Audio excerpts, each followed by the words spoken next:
Deux loups s'affrontent dans le tréfonds de notre âme, enseignait à son fils un sage amérindien.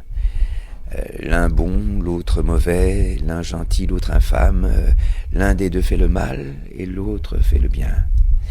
L'un d'eux est peureux, avide, plein de haine, l'autre rempli d'amour et de chaleur humaine, chacun voulant ainsi régner sur son esprit.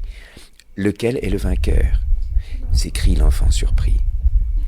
Eh bien, répond le sage, après avoir souri, le vainqueur des deux loups, c'est celui qu'on nourrit. L'artiste, comme tout être humain, il a le choix, et c'est ce libre arbitre qui d'ailleurs fait et donne un prix à son engagement. Et il est libre de choisir. Mais dans la mesure où il s'en prend au loup qui a choisi de faire le bien, alors il ne faut pas faire comme s'il ne faisait pas le mal. Voilà.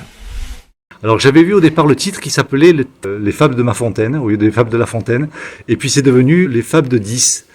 10 parce que c'est 10 heures, 10 heures du matin, 10 heures de fable, celui qui dit les fables, et 10 fables, parce que je dis 10 de mes fables. Donc, malgré tous les efforts de la préfecture pour empêcher ce spectacle de voir le jour, il voit le jour. Il voit le jour ici au Théâtre des Vents, et tous les jours à 10 heures du matin.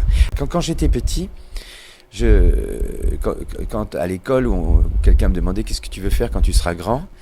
Je répondais, il y en a qui répondaient, je veux être pompier, je veux être agent de police, je veux être docteur, Moi je répondais, je veux être La Fontaine. Je pensais que c'était un métier, La Fontaine.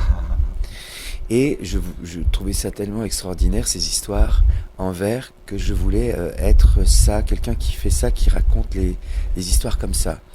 Et puis petit à petit, bien évidemment, pour moi, j'ai appris à rencontrer La Fontaine en profondeur, et pour moi c'est un des plus grands poètes français bien sûr. Mais je me suis rendu compte que finalement La Fontaine, qu'on apprenait quand on était enfant, n'avait jamais écrit des fables pour les enfants. Et c'était une façon de, il disait je me sers des animaux pour parler des grands hommes, etc. Ouais. Bon, une façon pour lui d'utiliser les animaux, c'était une façon de pouvoir caricaturer certains grands personnages dont il ne pouvait pas dire le nom.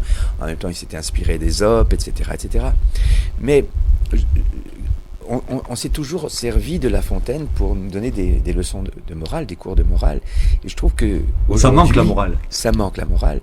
Alors, moi, à la différence de La Fontaine, j'ai écrit ces fables pour la morale aux enfants. Donc c'est à eux que je m'adresse. Alors bien évidemment, pas que les enfants, mais aussi les grands enfants. Quand on dit dans la présentation du spectacle que ce sont des fables pour les enfants de 100 à 107 ans, oui c'est vrai, parce que je m'adresse à l'enfant.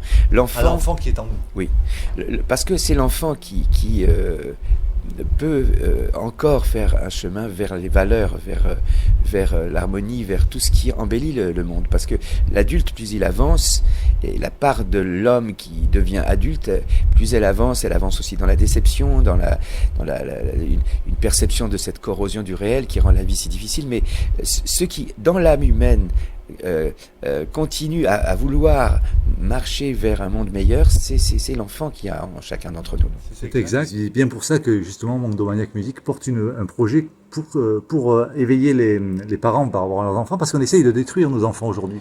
On essaye de détruire complètement leur façon de penser, avec déjà les masques, les tests, on leur fait peur, on les culpabilise. Et c'est pour ça qu'on a fait ça, et que tu as accepté de t'y associer d'ailleurs. Au passage, je t'en remercie. Oui. Non, c'est vrai que je trouve que la conscience de nos enfants est menacée par le contexte de cette espèce de terrorisme qu'on leur inflige à travers la peur dont on veut absolument recouvrir le monde aujourd'hui pour mieux le gouverner, et nos enfants souffrent énormément. Non seulement on s'attaque à leur santé conscientique, mais on s'attaque tout simplement à leur santé.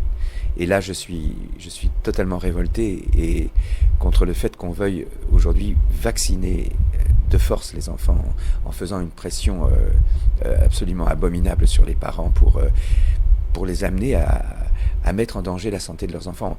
Car il faut le dire, ce qu'on appelle aujourd'hui un vaccin et qui n'est pas un vaccin et qui n'a aucune raison d'être, puisqu'aujourd'hui, et puis depuis le début de cette soi-disant pandémie, on sait la soigner et si les gens en sont morts, c'est parce qu'on a interdit à des médecins de prescrire et de soigner, etc. Eh bien, je trouve que ce vaccin qui n'est pas un vaccin, dans la mesure où on ne sait pas ce qu'il est, c'est menacer la santé de nos enfants que d'en faire des sujets d'expérience. Franchement, c'est ça qui est en train de se passer. On est en train de transformer des êtres humains en cobayes. Et on peut, même si des adultes ont envie de servir de cobayes, on ne peut pas laisser des adultes transformer leurs enfants en cobayes. Et il faut vraiment se révolter contre ça. Et en tout cas, c'est ce que j'essaie de faire, moi. Chacun apporte sa part. D'ailleurs, il y a une petite fable avec le colibri et l'incendie qu'il faut absolument découvrir, qui parle de ça. En fait, on a souvent l'impression de faire quelque chose d'inutile, de même que chaque projet, chaque voix qu'on porte, on se dit combien il y en a qui vont nous écouter, combien il y en a qui vont finalement adhérer, combien de parents je vais convaincre. Mais en fait, peu importe, si chacun apporte sa part. Moi, je suis content quand je reçois un message d'une personne qui me dit, écoutez, merci de toute la documentation que vous avez mis à ma disposition. J'ai mesuré le risque que je prends en me faisant vacciner, donc je ne me ferai pas vacciner, je vous remercie. Alors, il y a les grandes stars comme toi qui font des milliers de concerts. Toi, tu dois être à 10 000 concerts. Tu as parcouru le monde entier.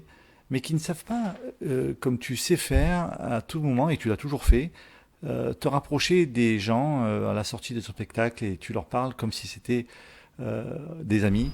Chaque personne est l'humanité. Chaque personne est l'humanité. Il y a dans chaque être humain toute l'humanité, comme il y a dans chaque goutte tout l'océan. Dans chaque goutte d'eau de mer tout l'océan. Aujourd'hui, on vit dans un monde orwellien où la propagande fait office de vérité et où tous ceux qui aujourd'hui dénoncent cette propagande comme étant une fausse vérité sont montrés du doigt, psychiatrisés, injuriés, menacés, persécutés, harcelés, blacklistés, comme c'est mon cas. Oui, mais regarde, tu n'abandonnes pas et les résistants, les vrais, ils n'abandonnent jamais en fait. Je pense que c'est notre devoir. Nos parents, nos grands-parents se sont battus pour la liberté, ont versé leur sang pour la liberté, pour défendre les libertés. Et on ne peut pas, nous, aujourd'hui, du fait qu'on risque de perdre des acquis, renoncer à se battre pour défendre ce que nous devons à ceux qui nous ont précédés et qui se sont battus, qui sont morts, qui ont versé leur sang pour que nous ayons ces droits. Ces droits, on doit les garder et on doit les conserver pour les transmettre à nos enfants. Donc oui, même s'il faut mettre sa carrière et même sa vie en danger, il faut absolument, selon moi, c'est mes valeurs à moi en tout cas, je peux pas occulter ce qui pour moi est un devoir. Je le dois à mes ancêtres, je le dois... C'est-à-dire que le monde d'après, là où tout le monde aurait cédé, ne les intéresse pas. Et quelque part, c'est pour ça qu'on se bat aussi. C'est le monde d'après. Moi, je ne veux pas d'un monde où on est obligé de porter un masque pour sortir de chez soi ou pour dire bonjour à un ami. Moi, je ne veux pas d'un monde où on est obligé de s'empoisonner pour pouvoir partir en vacances. Je ne veux pas d'un monde où nos enfants vont subir des troubles cognitifs parce qu'on va leur imposer de cacher la bouche des gens qui leur parlent. Je ne veux pas d'un monde comme ça. Donc, effectivement, je ne vais pas rester inactif et accepter tant de violence. Et tant de violence, on peut le présenter comme étant une forme de prévenance, parce que c'est ça qui est terrible. Et aujourd'hui, le pouvoir abominable qui préside aux destinées de la France, il a quand même réussi à semer la zizanie dans les familles, quoi. Il n'a pas divisé uniquement la société française, il a divisé la première cellule de la société qui est la famille. Et c'est tragique. Et aujourd'hui, maintenant, ils essayent de monter les vaccinés contre les non-vaccinés. Ouais. Et de créer une France qui s'oppose à l'autre sur le thème du vaccin. Ils créent de la violence, ils créent de la souffrance, ils créent de la misère, ils créent de la folie. Oui, la folie des hommes, tu en parles beaucoup dans ton spectacle au travers de métaphores, d'images poétiques, beaucoup inspirées de La Fontaine. Est-ce que tu peux nous en dire plus sur cette inspiration lafontainoise ? Alors, justement, La Fontaine est un maître pour moi. Mais mes fables ne sont pas de La Fontaine. Ce sont tes écritures. Ce sont les miennes. Quel est le titre de ton livre ? Les fables de Francis Lalanne. Les fables de Francis Lalanne, d'accord. D'ailleurs, la dernière semaine, je jouerai sans Alice, ma compagne, qui doit partir à un stage. Donc la dernière semaine, ceux qui sont déjà venus peuvent revenir, parce que je vais dire d'autres textes. Parce que là, j'aurai plus la musique avec moi, et ce sera un spectacle un peu différent, plus un happening qu'un spectacle. Mais je sais qu'il y a, dans l'autorité publique, il y a beaucoup de moyens qui ont été déployés pour faire croire que le théâtre était en fermeture administrative. Il faut dire aux gens que c'est faux. Le Théâtre des Vents n'est pas en fermeture administrative. Il y a aussi, tout a été fait pour que personne ne sache que je suis en Avignon pour jouer ce spectacle. Donc merci de le dire. Je suis en Avignon jusqu'au 30 juillet. Tous les jours, sans relâche, à 10h du matin, dans ce théâtre, où je dis mes fables, accompagné par ma compagne au violoncelle, Alice, et moi aussi à la guitare, etc. Et donc, je crois que quand, comme ça, il y a une espèce de boycott qui s'organise autour d'un artiste, comme c'est le cas autour de moi en ce moment, moi, personnellement, ça me donne encore plus envie de me battre. Et simplement, j'ai envie de dire aux gens qui écoutent ton émission, faites fonctionner le bouche à oreille. On n'a pas besoin de la presse mainstream, que ce soit la presse écrite ou des journaux. Voilà. Il y avait tous les jours ici 5 quarts de police avec. Il y a une dame qui a tellement eu peur quand elle a vu arriver les policiers, qui a fini à l'hôpital quand même, qui a fait une crise de nerfs, etc. Ça a été d'une violence inouïe. Et aujourd'hui, c'est important que malgré cette violence que nous avons subie, d'ailleurs on va entamer une procédure contre le préfet, et bien que ce spectacle soit vivant. Et c'est pour ça que même s'il y a beaucoup d'efforts pour empêcher que ça se sache, bien juste la plus belle chose qui pourrait arriver, c'est que cette salle soit remplie de spectateurs qui viennent soutenir ce spectacle, qui viennent soutenir ce qui s'est passé, la résistance qui s'est organisée dans ce théâtre pour empêcher l'autorité publique de faire en sorte que le spectacle ne continue pas. Le spectacle continue parce que nous, artistes et nous, résistants, nous serons toujours debout. Quoi qu'il arrive, et c'est pas le nombre de spectateurs qui compte, c'est, je crois, l'envie que les spectateurs peuvent avoir que des artistes qui aujourd'hui résistent à cette dérive totalitaire puissent continuer à s'exprimer. C'est à travers ce spectacle, c'est tout ce monde artistique qui essaye de résister à la dérive totalitaire. Je pense qu'il faut encourager. Je pense que c'est important que le public montre qu'il ira dans le sens de l'honnêteté, de l'intégrité de l'artiste et pas de ce qui peut à un moment donné l'amener à vendre son âme au diable. Voilà. Tu sais, il y a un truc qu'il faudrait que je te dise, c'est qu'on s'est retenu d'exploser de rire plusieurs fois, parce qu'il y a un aspect solennel, parce que c'est quand même millimétré, c'est super soigné, on sent le grand professionnalisme, donc on n'ose pas rire tellement c'est drôle, mais il y a tout ce petit œil qui frise, parce que tu ne rates jamais l'humour dans tes spectacles. En fait, tu aimes pas sans rire. Oui. Il y a énormément d'humour. Et avec ta compagne sur scène, on voit que c'est un amour sincère. Oui. Et elle rigole beaucoup avec toi. Oui. Voilà, oui, c'est ça. Je joue aussi pour elle, en fait. Voilà. Mais c'est vrai que, il faut pas te retenir de rire. Tu sais, le lieu, le théâtron, le mot théâtre vient de théatron en grec, qui signifie l'espace regardant, mais pas l'espace regardé. Hein. Le lieu du théâtre, en fait, ça n'est pas la scène. Le lieu du théâtre, c'est le regard du spectateur. Et en fait, ce que nous faisons sur scène, c'est envoyer un message vers le théâtron, c'est-à-dire vers le regard du spectateur. Et ce regard, il doit vraiment rester libre de s'exprimer à travers toutes les réactions qui nourrissent le jeu de l'acteur. C'est vraiment, il faut pas s'interdire de rire. Et puis tu regardes Non, mais c'est là où on voit que tu fais les choses avec vraiment authenticité, parce que tu regardes tous les spectateurs.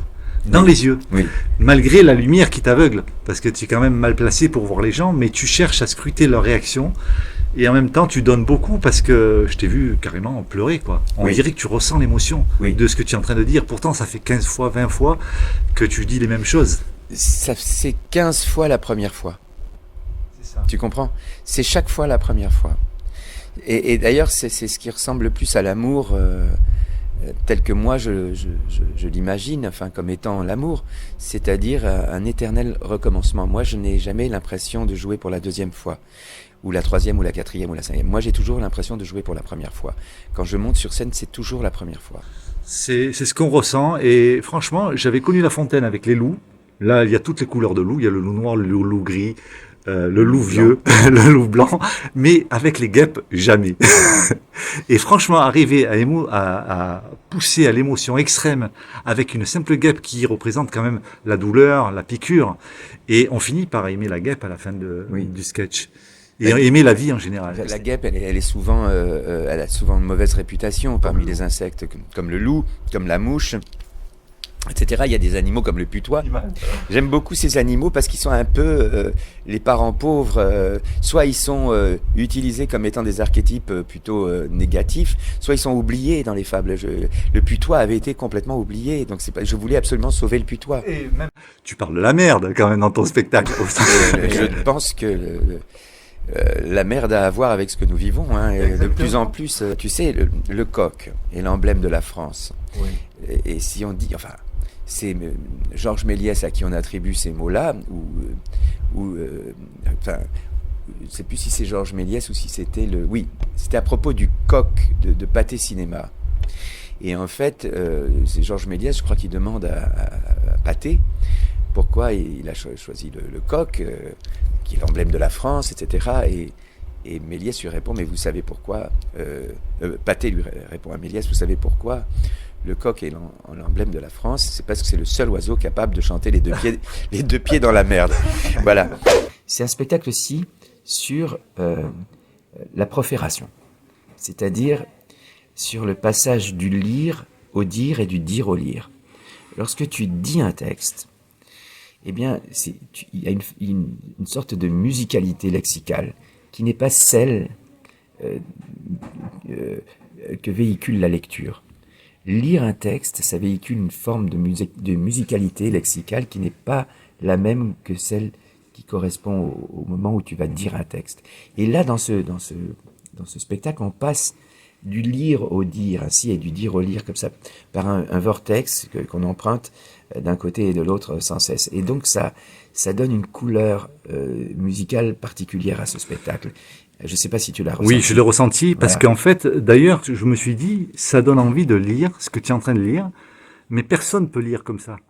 Donc on sait très bien que c'est un jeu d'acteur. Oui. Parce que tu ne lis pas, en fait. Mais peut-être ça te sert de pense-bête, j'en sais rien, non, ton pas petit du truc. Tout. Mais ça te plonge directement dans un autre univers. C'est-à-dire que c'est ça. C'est-à-dire que c'est une présence absente et une absence présente qui se relaient comme ça. Parce que je trouve qu'il y a une musique de la lecture et il y a une musique de la déclamation. Et la déclamation et la lecture, c'est deux musiques différentes. Et là, l'idée de ce spectacle, c'était de marier ces deux musiques-là. Et de passer du dire au lire et du lire au dire comme ça, avec ce violoncelle et cette guitare qui donne un socle musical à cette lexicalité. Et ça, je pense que c'est vraiment ce qu'on a réussi, finalement, aussi grâce au peu de temps où on a pu se concerter avec les adhérents de l'association, avant que la barbarie policière vienne infléchir ces abus de pouvoir. Eh bien, on a quand même réussi à avancer sur ce chemin et j'ai pu, moi, reprendre les notes que j'avais prises et concevoir ce spectacle. Et je pense que aujourd'hui, les adhérents qui vont venir le voir vont être contents parce que finalement, c'était un petit peu ce projet-là qu'on avait au départ et qu'on a réussi à mener à bien. Les gens ne sont pas toujours informés de ce qui se passe. Il faut que tu les informes, si tu veux, hein, qu'il y a un théâtre libre ici, en Avignon, qui a pris ses responsabilités pendant la période où nous étions en prison. Avant qu'on ouvre les portes de la prison, il ne faut pas se raconter d'histoire, elles vont se refermer, les portes du pénitencier. Elles vont se refermer dans pas très longtemps. Tout ça n'est qu'une illusion de liberté, ils font ça, ils ont prévu derrière de nous en remettre un coup derrière la tête et c'est dans pas très longtemps. Et ce théâtre-là, ce théâtre des vents, il s'y passe des choses, on y résiste. Et on a besoin de résistants dans ce théâtre pour que ce théâtre vive. Et si je suis là dans ce petit théâtre à défendre ce spectacle, c'est aussi pour que ce théâtre vive. Donc, venez nombreux faire vivre ce théâtre. Voilà ce que j'ai envie de dire à tout le monde. Ok, ben merci Francis, merci beaucoup merci de ta participation. Et puis on va faire passer le message.